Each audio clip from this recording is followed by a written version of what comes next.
This world is full of heroes, but not every hero can tell you their story. Some are sworn to secrecy, having to keep their most dangerous adventures hidden in the shadows of time.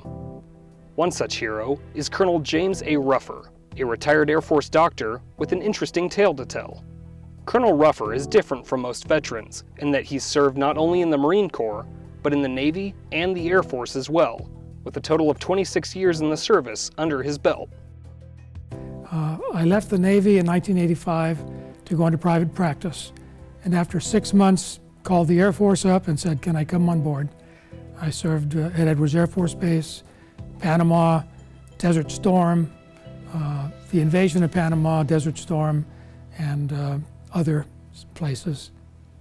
On December 20th, 1989, 1st Special Forces Operational Detachment Delta, popularly known as Delta Force, carried out a covert mission to free Kurt Muse, an American civilian living in Panama who, at the time, also worked as an undercover contact for the CIA.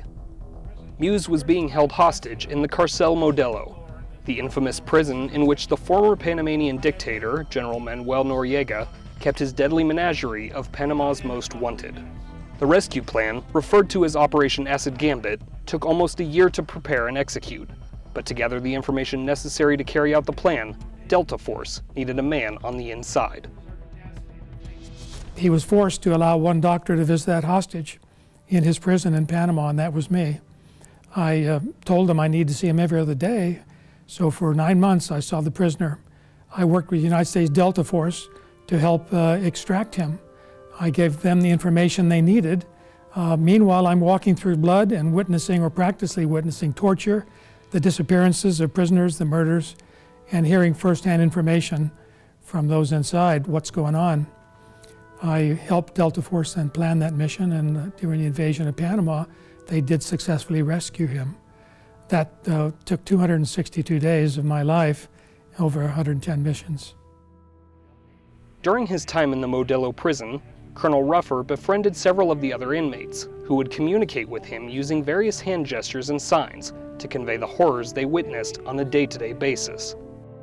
So when I went in the prison and I saw what was happening in there and walked through blood, saw prisoners telling me that so many people were shot just the other day, that officers were killed or hung. These things were daily occurrences for me, guns to my head. It was a harrowing experience. Thankful to know that when I went home, my family and most Americans would not be subject to that dictatorship. After the successful rescue of Kurt Muse, Colonel Ruffer's involvement in the larger mission were deemed classified, and remained so for nearly 24 years. Fast forward to Nellis Air Force Base, August 15, 2013, when Colonel Ruffer's experiences culminate in an award which would define his career. Although Colonel Ruffer is no stranger to being in the spotlight, nothing could truly prepare him for this memorable day. Those were loving eyes. They were appreciative, gracious. They honored me and brought me to near tears. It was one of the most emotional moments of my life to stand there and have the Bronze Star for heroism pinned on me. I will never forget it.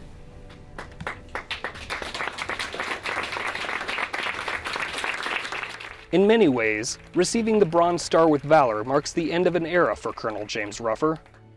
My wife and I go home, we live alone. I'll take this uniform off. I'll have the memories of all my years of service from 1966. But I'll always miss the uniform and the service. It'll be a little heartache every day of my life, knowing that I can't come back here and pin on that medal again and have that experience. It's once in a lifetime. It's over. It's over. Whether it's in the Navy, the Marine Corps, or the Air Force, Colonel James Ruffer looks back on his time in all three branches of service with great respect and admiration. His heroic story, once hidden from the world, can now be shared and honored by future generations. Senior Airman Aaron Hauser, Nellis Air Force Base, Nevada.